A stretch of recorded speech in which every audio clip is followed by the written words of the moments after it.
ModCons is all about showcasing modern conservatism, and what better way than speaking to the future of the party? For our new series, Candidates Cornered, I will be speaking with Conservative parliamentary candidates, starting with our general election 2024 intake. Today, I'm joined by Aarti Joshi and Laura Blumenthal. Aarti and Laura, thank you so much for joining me today. Thanks for Hello. So, this is our first Candidates Cornered double whammy, so hopefully it works. Three people on one call. I'm sure it will. We're all good pals. There we go.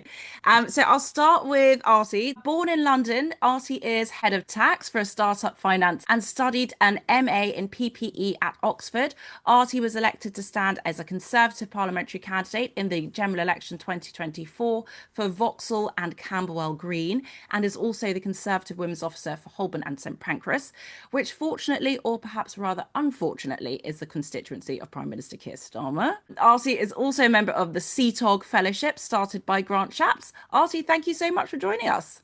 Thank you so much for having me. It's a pleasure to be here. And Laura grew up in Berkshire before studying English at the University of Leicester and then an MSc in International Public Policy at UCL. Laura was selected to stand as a Conservative parliamentary candidate in Brentford and Isleworth and served as a Wokingham councillor for 10 years. Laura is a member of the Coalition for Global Prosperity's Future Leaders programme and a fellow podcaster. Laura, thank you also so much for joining me today. An absolute pleasure to be here. Thank you, Jamila. Amazing, amazing. So, Artie, Laura, thank you so much. So, ladies, you both stood in the general election 2024 as Conservative parliamentary candidates in our hardest election, quite possibly ever. How was it? How did you find it? I had an absolutely fantastic time. I'd been a councillor for 10 years previous, so I was used to running in elections, losing some, winning some. So this was a step up, and I had a very supportive association. I was selected at the beginning of 2024, so I had some time to campaign before Rishi called that election. So it was fantastic to just get stuck in and really just champion what local people really cared about. So I had a fantastic time. I haven't been put off, so that's a good sign. That's the most important thing. And, Artie, how was it for you? How was your general election journey, So I, candidacy? I also had a great time being a candidate, but I'm slightly different from Laura in the sense that consider myself probably quite new to politics, although I did stand in the London local elections in 2022. This is obviously the first time I was trying to stand for Parliament, and I was selected literally 10 days before Rishi called the election. So I didn't really have very much time before the election was called to kind of be a candidate. But I feel like I learned so much again. So the association, Vauxhall and Camberwell Green, were fantastic. Really enjoyed sort of running that local campaign, and as Laura mentioned, sort of giving voice to the issues that are most concerning local people. So in my area, it was things like housing and crime and education, really. Those were quite popular ones, especially crime. Obviously, if you're a London candidate, like that's at top of your list for everything. And what do you guys feel like? Obviously, you were both against incumbents. How do you feel? How was it kind of fighting against an incumbent? Obviously, it wasn't a winnable seat, but it's quite hard when you're the newbie. How did you guys find that? I really found that the incumbent Ruth Cadbury, where I was, she was really lovely. All the other candidates were, which really helped. What really stuck with me was we were doing hustings, and Ruth had to bring, I think, a police officer or a security guard with her. And I think every single sitting MP was offered that. And this is the first time that's happened in a general election. And it really just rammed home to me how the safety of MPs and our democracy is pretty much at threat. I remember Mike Freer, the former MP for Finchley and Golders Green, stepping down because of all the threats he'd had against his life. And it's really pretty sinister stuff. And this was the year, February 24, which in Parliament there was that vote on the Gaza ceasefire, and Lindsay Hoyle had to take the unprecedented decision of sort of ignoring the SNP motion and taking the Labour motion because they were really frightened about physical threats to their MPs and what might happen if they didn't change the wording. So that really sort of opened my eyes to that, which was horrendous. I definitely concur. So we had a similar situation. So I had a hustings. I was up against so the sitting Labour MP in Vauxhall is Florence Eshalomi, and she was lovely and welcoming, obviously quite experienced. So it was really nice being welcomed, sort of in that setting. But she also came to the hustings with guards, sort of security.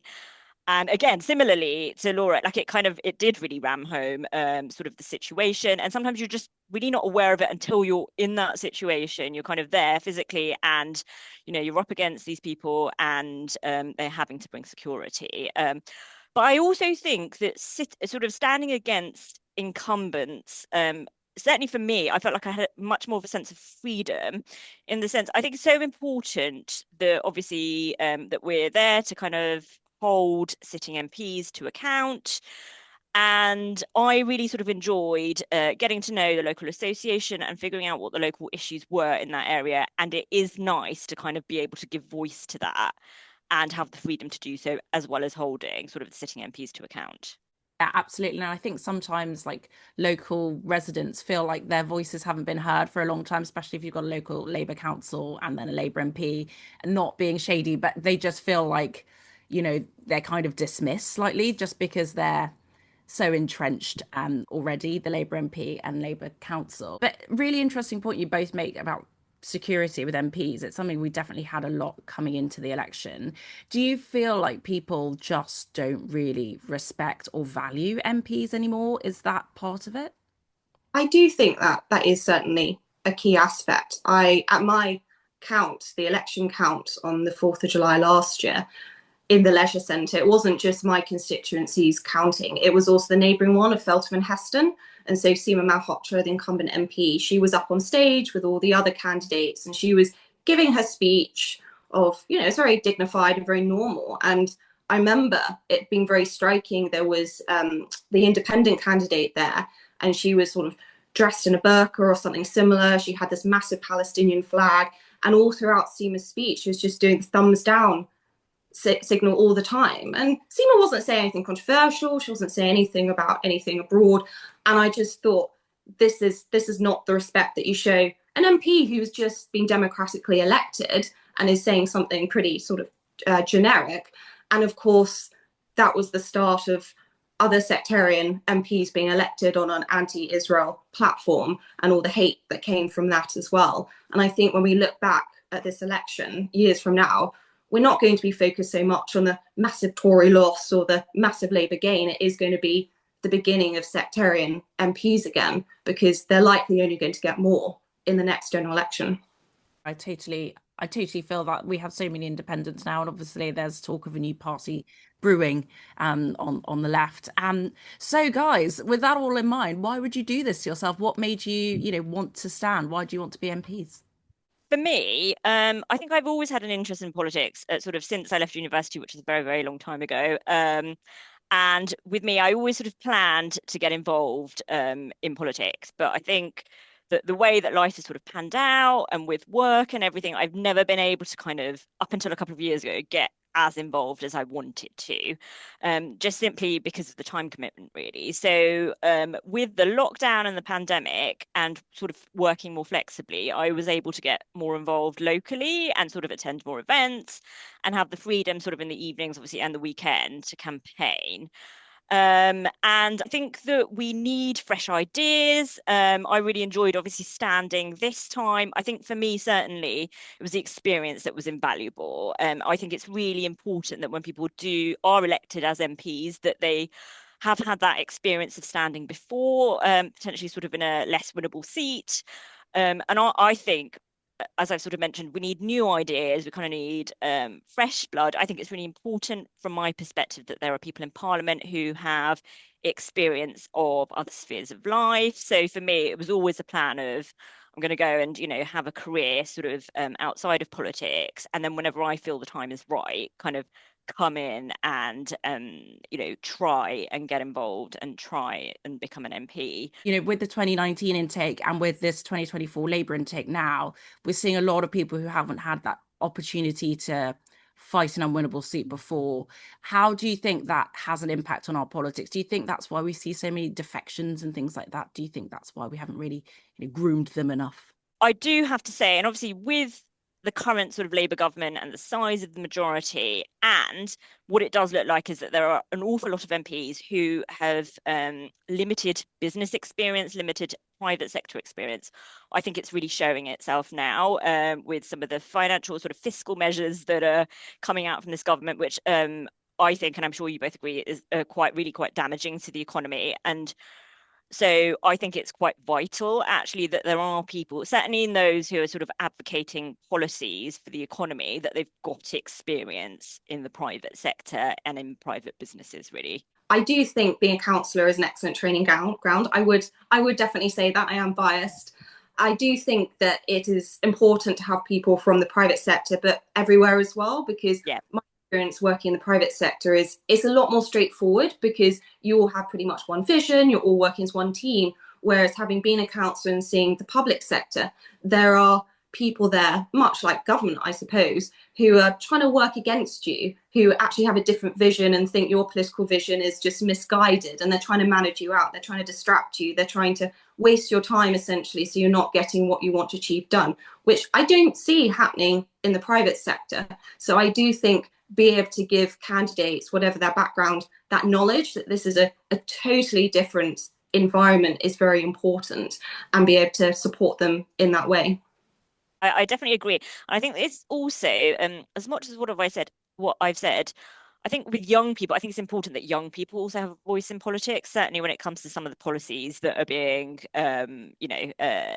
implemented and whatever by various governments. So I think that is really important. And obviously that there are people from different ranges in the public sector as well. So teachers and doctors and people who've been in the army. So I agree. But yeah, I just find it really striking in terms of the number of Labour MPs who haven't worked in the private sector and then are kind of trying to implement policies that really affect it negatively. That's like so spot on. You are both women in finance. Aarti, you are head of tax at a startup investor, and Laura, you're a comms manager for a national bank. Interestingly enough, I feel like when I go to any kind of dinners and things, I meet people who work in like industries like finance, and they just have no desire really to go into politics, but they're genuinely interested and they're genuinely engaged. Why do you think more people from industries like finance aren't moving into politics? Do you think it's just a money issue, or is there something deeper? Well, I always ask my colleagues this because they're very supportive of me being involved in politics. I've got a very supportive boss, and there's some fantastic brains in banking. I do say you should go into politics, you'd be amazing. But they do bring up the safety issue. They do think I don't want my family to be intimidated by mad protesters. They also don't want the scrutiny on their lives as well. And the money is an aspect. A lot of them have got families to look after. I mean, I was talking to someone in the bank I work for, and he was saying that image of outside Keir Starmer's house, where I think Youth Demand put sort of fake dead babies on their doorstep. No one wants their little boy walking out the door and seeing that. It's just not worth it. They don't want that. And I do worry that this increased intimidation, the protesters call it direct action, but it is direct intimidation. If it's of businesses, if it's of MPs, if it's of people, to try to bully them to get what they want, is putting a lot of talented people off. And we're not getting the best and the brightest going to politics. And my goodness, we need them to now. They see that intimidation, they see that hyper scrutiny, if it's where they go on holiday, if it's just shoving a phone camera in their face, they just don't want it. And they just think, I can't put my family through that. It's not about me, it's about my family. And we're just losing so much talent and so many people who would have the guts and the brains to sort out these really important issues in our country. Yeah, I'm inclined to agree. So I also work with some fantastically talented people, and in terms of what we do, so we're a fintech, and I also really enjoy my job, and it is hard work, but it's just a completely different way of working, right? Like I think there's two or three different points here. I think for some people, actually, they might have an interest in politics and kind of think, actually, I do want to get more involved.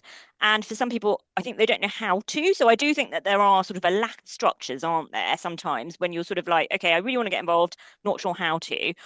Obviously, I'm quite lucky, and I know you guys are quite lucky as well. We've had organisations like the Conservative Women's Organisation, Women to Win, who have been really supportive in kind of in our journeys in becoming candidates. But I do think that lack of structure and lack of clarity can be off-putting to some people because they just don't know how to get involved. And I do think it does require a certain level of passion for politics and almost bordering on obsession, I'm sorry to say, And I'm sure that there are some other people who are like this and don't unfortunately end up getting involved. But I do think it takes a level of it's a big investment. It's a big investment over several years. I think it requires a lot of resilience. Sometimes it's just that knowledge of what it is that you're getting into. So there might be some people who kind of sort of get involved a little bit and then just don't follow it through, because it is, as Laura said, it can be very trying. Sometimes you get a lot of abuse. But there's also the knockbacks, right? You have to be, you have to get used to losing elections and kind of facing a lot of challenge. So I think it also takes a certain type of personality. I think you do need to be slightly obsessed. And there are lots of knocks and locks along the way. So you have to have, like you said, resilience, because it's pretty brutal out there. So now, Aarti, you have had some fantastic tax jobs. And the one that stood out to me was Bumble. How Oh, was yes. that? It was really fun working at Bumble. I was very lucky. I was sort of based in Soho, so it was a great time in my life. And I'm quite passionate about tech and fintech, really, and I'm passionate about making sure these companies actually remain in the UK and kind of, ensuring that we have policies from a government perspective so that, we're able to grow companies like this, I suppose, in the UK. We are a leader in tech globally. And I think that's something that really blossomed under the Conservative government. And hopefully, well, we'll hold on whilst we continue over these next 3 or 4 years. And Laura, you recently shared that your grandfather escaped Nazi Germany. What are your thoughts on the years since the October 7th attacks? I was going to name one incident that's been quite shocking, but there have been so many. Obviously, we've had Glastonbury, the BBC documentary, the BBC's reporting in general, marches in London. It seems like it's a daily struggle for the Jewish community at the moment. How has it been for you and, other family members? I mean, for me, I've got to be honest, I don't identify with being Jewish. I was raised by an atheist father and a Christian mother. I celebrate Christmas and Easter. I identify far more with the Christian culture. And so I'm not part of the Jewish community, so I can't speak for them. But for me, just like a general Brit, I think a lot of us have had our eyes opened to the amount of hate in this country by the lack of reaction after October the 7th, but also the celebrations that happened quite openly. Who would have thought people would celebrate massacres quite openly in this country? But what's most depressing has been that paralysis and silence from our political leaders and our media as well. Because I do think if there was another minority having either lies spread by the BBC, chanting death, the hate marches that happen all the time, the really extremist notion that people have that eradicating an entire nation is a good thing. It just wouldn't happen. We've had horrendous things happen in this country. There was Terence Carney, who was murdered by an asylum seeker in Hartlepool, who said that he was doing it to free Palestine from the Zionists. We had Ite Kashti, an Israeli, who was kidnapped in Wales by people who had political and religious motivations for that. And I just think if that was happening to any other minority, it wouldn't happen.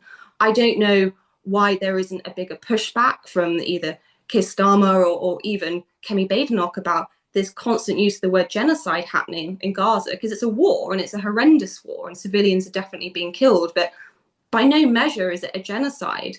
And by using that word and whipping up that hate, it is really making a lot of people be really hateful towards the Jewish community. And it's you can see the physical attacks on Jewish businesses and people themselves. I don't know why there hasn't been a call to have an inquiry into the BBC about lying about the bombing of the Al Ali hospital in Gaza, about the lying of the IDF shooting Arabic speakers and doctors in a hospital, when actually they're bringing in Arabic speakers and doctors to help people. I don't know why there hasn't been more done on the BBC Arabic reporters who openly celebrated October the 7th. Again, if this happened to any other nation or minority, it would be happening. There would be marches in the street and it would be called upon in Parliament. I just don't know. I mean, you can have ideas, but I don't know why it's not happening. And I do remember very much only a couple of years before October the 7th, we had the Black Lives Matter movement. And I felt like the country was very much in listening mode. And we talked a lot about history and statues and microaggressions. But I do remember in May 2021 that there was a car that went through the Jewish community shouting, F the Jews, kill their mothers, rape their daughters, and no one batted an eye. And I thought, if that had happened and it was white skinheads going throughout Brixton saying that about black people, there would be outrage. And the absolute tumbleweed silent shrug, I think, is very telling. And the absolute hatred, I think, is only going to get worse. And our politicians are not checking it. They're not dealing with it. And they're just hoping it goes away, and it's not. So for me, I really sort of despair at this country on that.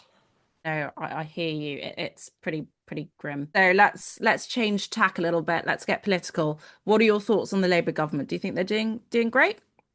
I mean, we're Conservatives, right? So, as in, I would have thought, a year into a Labour government, we were never going to think they were doing a great job. But I'm almost shocked at how bad they've been. But the schools bill, which this government are going to be trying to take through over the next couple of months, basically really seems to be attacking academies and free schools. So there's an area that I think we were really good at. Michael Gove was really good at as Education Secretary, ensuring that standards in state schools kind of increased hugely with the academies and the free schools and the freedoms that they have. So my understanding is that some of the stuff in the schools bill is essentially, bringing in the national curriculum for all of these schools, basically removing some of their freedoms in terms of how they employ people and how they teach. I think that's a really bad thing. I think it will drive down standards. So, and that's another area that I think I'm quite passionate about. I mean, I went to a comprehensive in London, and I honestly, genuinely believe that education it's a silver bullet. And so I'm very actually upset by what the government is doing when it comes to the education, particularly of really young children. For me, I always just think about the people I knock on their doors when I'm canvassing, when I talk to them in the street, and no one has a good word to say about Labour. Even diehard Labour voters, they're like, oh, I didn't expect what to happen here. And we can talk about sort of the more complicated policy issues, but a lot of people aren't political nerds like us, and they just talk about, the Chagos Islands, giving that away for no reason, and then taxpayers paying for it. So Mauritians can get a tax break themselves. It's mad. And people on the street understand how balmy that is. And then just other unfairnesses too. And we've got policemen and teachers who are being pulled into the high rate of tax.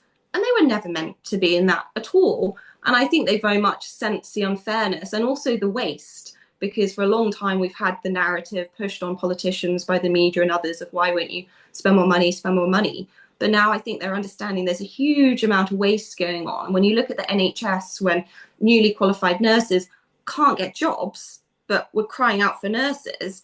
And then as much as I care about comms professionals, because I am one, and you see a lot of adverts for comms and PR people for the NHS, you're like, they have the priorities wrong. There's a lot of waste. There's a lot of people being employed who are not frontline staff, who probably shouldn't be if you can't afford the nurses. That is just extremely unfair, is putting people's lives at risk, is leaving these nurses and doctors who have spent years training, and we need them, absolutely nowhere. So I think people are understanding that not only is there waste and unfairness and mismanagement, that things are just not joining up. And I don't think they have much faith in Labour to get that right. No, I think that's it. There obviously wasn't a master plan, which we kind of have all kind of established, but it's shocking how poorly prepared they were for government, considering we all knew that they were going to be in government. So, and considering how long they had as well to plan, right? 14 years in opposition. yeah. Hello. The argument works the other way as well. Yes. Yes. So you both, firstly, do you guys think, obviously we have a lot of people, former Conservatives, jumping ship, and so we always used to be quite proud of the fact that we had a broad church. The thing on that, and so Yes. I think people are more angry actually, members are angry about some of these MPs and ex-MPs who are defecting to other parties. And I speak as somebody, I've been a member of the party for almost 20 years, and that's through various different, whether it's Labour governments or Conservative governments. And there's a certain level of, I strongly sort of believe, if you're a Conservative and you believe strongly in Conservative principles, you're generally Conservative, and yes, you have different leaders, and yes, you have different governments and oppositions coming into place, but that's never really changed for me. So I I don't know if offended is the right word, but I am slightly offended by some of these people who are defecting to other places. And I feel as if I'm not sure if they ever, not that they weren't Conservatives, but I just wonder about their sort of attachment to Conservative principles, really. Yeah, I feel Well, like the point is we're a team, right? And you're supposed to be loyal to your Yes. team, whether you're winning Yeah. or whether you're losing. You don't Yeah. just kind of go off to the hot, shiny new thing. Well, we've always acknowledged that there will be people who just want to get power and aren't particularly caring which party that might be. We've always talked about having Lib Dems in the party. Obviously, we've got Reform people in the party, and they're very different to Conservative principles. Rory Stewart, he talked about he would have joined the Lib Dems, but there was no chance of him being elected, so he joined the Conservatives. I mean, very honest of him, my goodness. And Reform, I don't really understand how people can be attracted to them if they have Conservative principles, because their economics is very left. Very left. It's very left. So I don't know who could be attracted to them unless you just want a seat, essentially. And of course, on the sort of immigration or social things, they are more on the right. But they don't seem to have a proper plan to solve these issues. And then how you square that circle with so economically on the left and the economy being one of the main sticking points of the next general election, because we're going to be even more in dire straits when it comes to the public finances.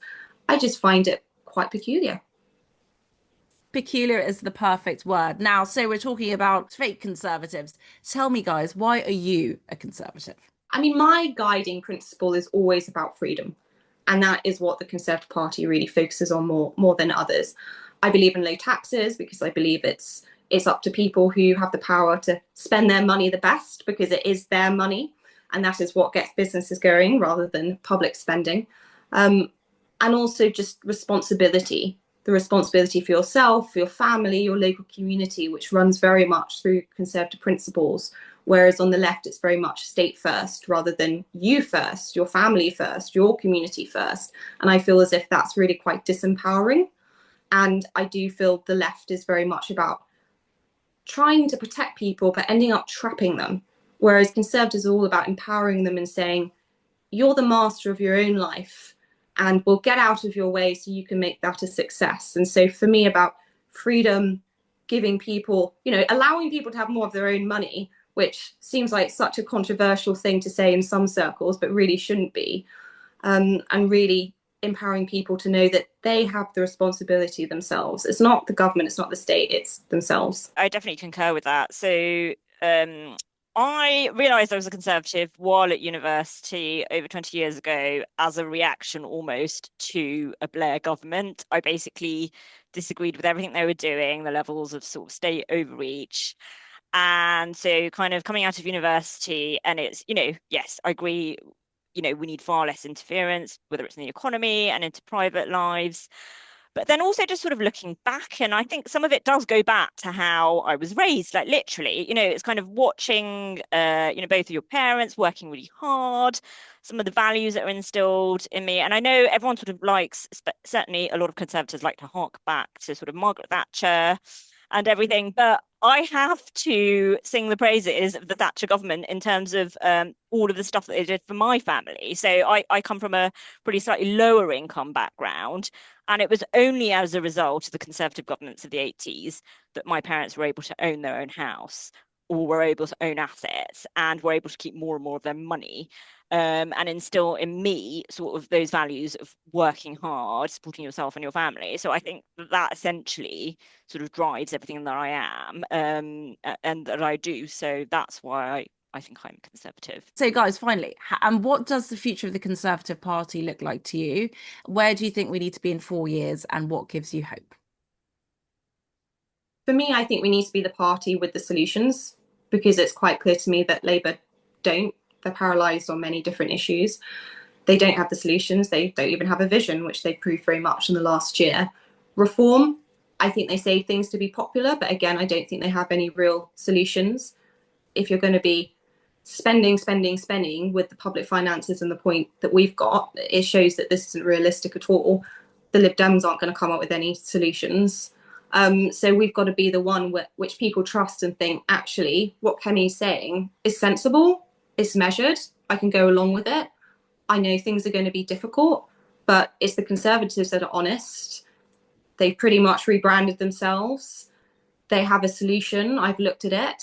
I think it's going to work. And I want something that works rather than as just vibes or fingers crossed, hope it works, because we're going to be in a more tough situation in a number of years than we are now.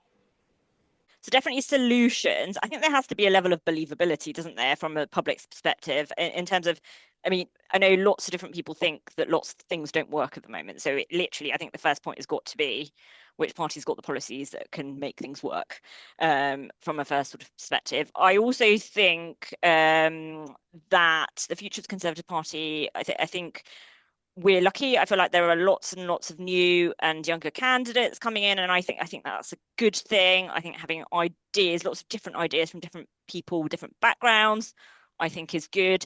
And it's the point about hope, isn't it? So it's obviously stuff that gives us hope, but I feel like we as a party have to have policies that are believable, but also instill hope in people out there. And I think it's much more about sort of positive campaigning. I think we can all sit here and sort of talk about what's wrong in the economy or with the state, but we need to have workable solutions so that it gives people hope. And I also, from a personal perspective, I'd like to think that there will be policies that inspire younger people to take a chance and vote for us, and then sort of become Conservatives and remain Conservatives in the future.